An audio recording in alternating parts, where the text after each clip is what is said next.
High! আজকে আমি চলে এসেছি একটা চিকেনের মজাদার রেসিপি নিয়ে, চিকেন মহারানি। প্রথমেই চিকেনের পিসগুলোকে পরিষ্কার করে ধুয়ে টক দই, নুন, কাসুরি মেথি, লাল লঙ্কা গুঁড়ো দিয়ে ম্যারিনেশন করে 2 ঘন্টার জন্য রেখে দেবো। চলো এবার বাদবাকি কাজগুলো আমরা সেরে নিই। গোটা জিরে, ধনে, মৌরি শুকনো খোলায় ভেজে গুঁড়িয়ে রেখে দেবো। এবার আদা, রসুন, পেঁয়াজ ও কাঁচা লঙ্কা দিয়ে মিক্সারে একটা পেস্ট করে নেব। পর আমন্ড গরম জলে ভিজিয়ে রেখে খোসা ছাড়িয়ে আমন্ড আর কাজু দিয়ে আরও একটা পেস্ট করে নেব। চলো এবার তাহলে রান্নাটা শুরু করে ফেলি।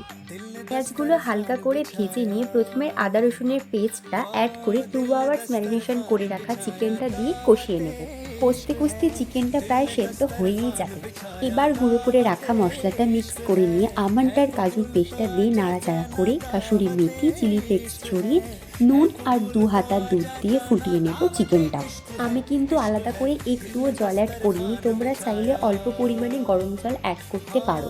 এরপর ওপর থেকে ধনেপাতা আর গরম মশলা গুঁড়ো ছড়িয়ে দিলেই রেডি চিকেন মহারানি। এটা তোমরা তান্দুরি রুটি, রুমালি রুটি, বাটার নান সব কিছুর সাথেই কিন্তু খেতে পারো।